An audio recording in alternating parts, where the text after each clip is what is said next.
કોડીનાર નગરપાલિકાની સામાન્ય ચૂંટણી 2025 અંતર્ગત આજરોજ અહીંયા મોટી સંખ્યામાં સભા એટલે કે નગરજનો ઉમટી પડ્યા હતા। આ જગ્યા પણ ટૂંકી પડી હતી આજે આ સભામાં, અને અહીંયા આદરણીય આ ગામના વતની અને પૂર્વ સાંસદ અને પૂર્વ ધારાસભ્ય વિકાસ પુરુષ છે દિનુભાઈ સોલંકી અને શિવાભાઈ સોલંકી અને ધારાસભ્ય પ્રદ્યુમનભાઈ વાજા।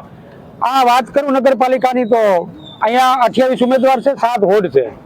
તો આ સભા જોતા અને નગર જે વોર્ડના બેઠકો મિટિંગો થઈ એમાં પણ ખૂબ મોટી સંખ્યામાં લોકો ઉપસ્થિત હતા, અને એમને ત્યાંના જે વોર્ડના લોકોએ એવી ખાતરી પણ આપી હતી કે અમે અહીંયા તમે ચિંતા કરોમાં અમે આ વિકાસ જોયો છે કોડીનાર છેલ્લા 30 વર્ષથી। આમ તો નગરપાલિકા અસ્તિત્વમાં આવી ત્યારથી પ્રથમ દિનુભાઈ પ્રમુખ બન્યા હતા ત્યારથી આ સૌરાષ્ટ્ર આખામાં કોડીનાર નગરપાલિકા એવી છે કે જે અહીંયા વિકાસ થયો છે અને ગુણવત્તાવાળો ક્વોલિટીવાળા રોડ રસ્તા પણ બન્યા છે, વૃક્ષોની માવજત પણ, વૃક્ષો તમને દરેક રોડ ઉપર અહીંયા વૃક્ષ જોવા મળશે, રળિયામણું નગર જોવા મળશે। અહીંયા ગાર્ડનની વાત કરીએ તો ગાર્ડન બનાવે છે, મહાનગરોમાં ગાર્ડન ના હોય એવા ગાર્ડન પણ અહીંયા છે, અને શહેરના શહેરીજનો ત્યાં ગાર્ડનમાં જઈને તો બે ઘડી આનંદ માણે એવો આ ગાર્ડન, એવા અનેક વિકાસો આ કોડીનાર નગરે કર્યા છે।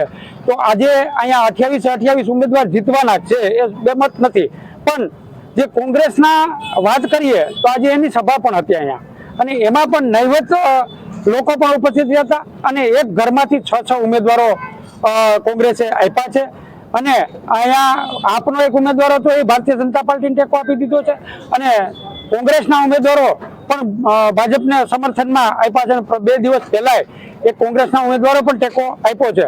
તો 28 ઉમેદવારો જીતવાના છે, અને કોંગ્રેસના ઉમેદવારની ડિપોઝિટ દૂર થવાની મને અહીંયા દેખાઈ રહ્યું છે આ નગરમાં। તો આ નગરજનોએ ખૂબ પ્રેમ આ નગરના જે સત્તાધીશો છે એના કામમાં પણ આપ્યો છે એવી ખાતરી વિશ્વાસ સાથે 28 જીતવાના છે, અને 18 તારીખે અહીંયા 28 નું વિજય સરઘસ નીકળવાનું છે એ 100% ખાતરી છે। આજે કઈ જગ્યાએ જાહેર સભા હતી, કોની કોની ઉપસ્થિતિ હતી સમગ્ર રીતે?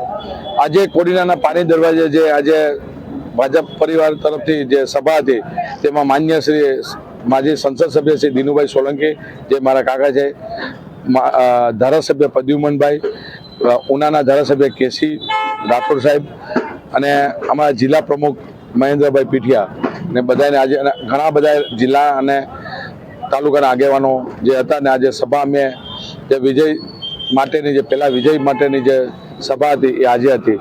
અમારા 28 મેમ્બર છે કોર્પોરેશનમાં, જે 28 મેમ્બર એ આજે અમને સંપૂર્ણ રીતે ભરોસો છે, ને અમે તમને અત્યારે મીડિયાના માધ્યમથી કહે કે કોડીનારમાં 28 સીટ ભાજપ પરિવાર જીતે છે, એમાં કોઈ ખામી નહીં, કોઈ વાસ્તે એમાં ઘણા લોકોની તો ડિપોઝિટ જાય છે એવું કરીએ છીએ, પણ એક બી સીટ ખાલી નહીં જાય। એટલે 28 સીટ તમને મીડિયાના માધ્યમથી કહું છું। શિવાભાઈ, ખાસ કરીને 28 સીટ આવશે, કારણ શું?